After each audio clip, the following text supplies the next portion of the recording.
Du coup, c'est le moment de dire une connerie, quoi. Du coup, mon talent caché, ce serait l'humilité, je pense. C'est bien caché. Alors, je suis Valentin et je suis comédien metteur en scène. Alors notre projet il s'appelle Cocon, c'est un projet du coup collectif. On crée des événements culturels à impact social ou environnemental. Donc concrètement, en fait, ça revient à travailler avec les associations de terrain, donc sur tout ce qui va être migration, handicap, écologie, enfin vraiment tous les sujets actuels de société.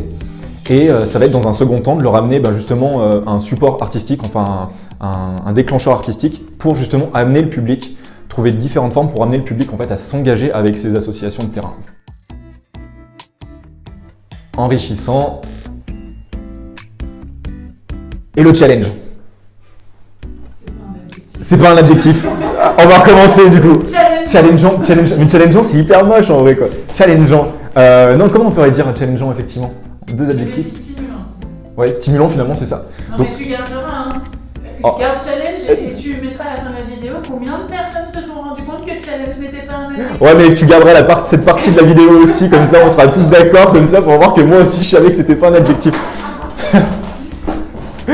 Challenge n'est pas un adjectif. Parce que c'est vraiment le fait d'aller se confronter à des publics différents, moi qui viens du milieu artistique, du coup c'est vrai que c'était assez... Enfin voilà, le monde de l'entrepreneuriat c'est quelque chose de... ça peut être quelque chose d'assez obscur, donc c'est intéressant. C'était intéressant voilà, d'aller apprendre toutes sortes de choses et de rencontrer des gens avec des visions très différentes et des fois on voit que même si les chemins de vie sont très très opposés, finalement des fois il y a une convergence quand même sur une nouvelle façon d'envisager le monde, quoi.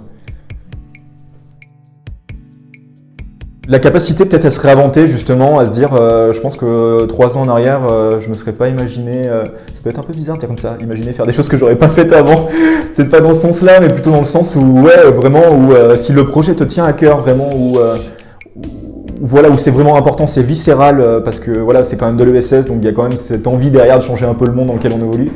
Je dirais que voilà, c'est de se dire je suis prêt à tout à un moment donné pour voilà, je suis prêt à expérimenter, à bouger ma zone de confort pour espérer que des choses se mettent en place et que peut-être une graine tout doucement soit plantée et que un truc germe de ça, quoi. Je sais pas si c'est un conseil, mais de se rassurer, quoi. De se rassurer, c'est chouette en général les projets. Enfin, tous les projets de la promo qu'on a eu et tous les promos de Coco Shaker, c'est des beaux projets, quoi. Enfin, c'est chouette, on peut être fier de ça et même si c'est compliqué, il faut se rassurer là-dedans et ça mérite d'être porté et d'être amené, donc la confiance, quoi. Les échecs, on en a tous les jours en fait, mais c'est plutôt la capacité à gérer l'échec en fait. C'est vrai que c'est la phrase, je ne sais plus qui a dit ça, du coup on va peut-être me le dire dans l'oreillette, j'en sais rien, mais vraiment c'est ça, soit je gagne, soit j'apprends, quoi. Et vraiment c'est cette montée. C'est Mandela, hein. Voilà, donc ça c'est exactement cette mentalité, c'est hyper dur, hein. C'est hyper dur, hein. Enfin c'est un vrai travail sur soi qu'il faut faire, mais il y a une réalité là-dedans en fait, quoi. Clairement, quoi. Les échecs c'est hyper constructif si on sait les prendre, voilà, si on sait les prendre comme il faut et de ne pas s'arrêter, au contraire, c'est le moment de surpasser, d'aller tester son projet soi-même par rapport à ce soi-disant échec, quoi. Et ça peut être le meilleur truc pour rebondir derrière ou pour aller loin, quoi. Peut-être la gestion de l'échec, justement.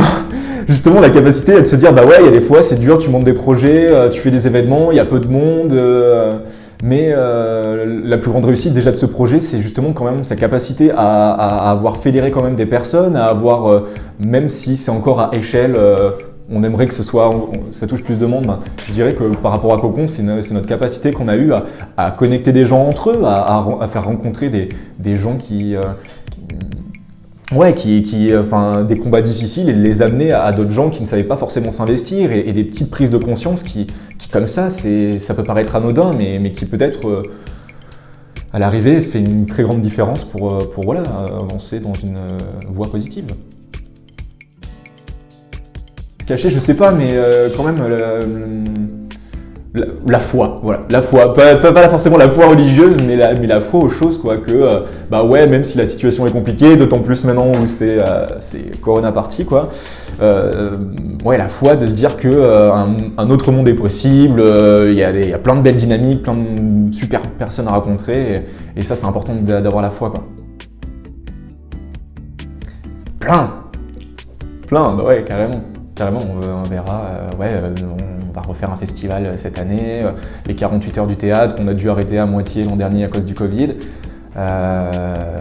L'envie d'aller justement réinventer des lieux d'expression artistique par le fait que le corona bloque pas mal de trucs, mais du coup, voilà, un manque de possibilités qui s'ouvre. La peur dure quelques secondes, mais les regrets sont éternels, et c'est exactement ça, quoi. S'il y a un truc qui est viscéral pour nous, au fin fond de nous-mêmes, faut y aller, quoi, parce que justement, il faut avoir une réponse. Peut-être que ça échouera, peut-être que ça réussira, tant mieux dans les deux cas, quoi.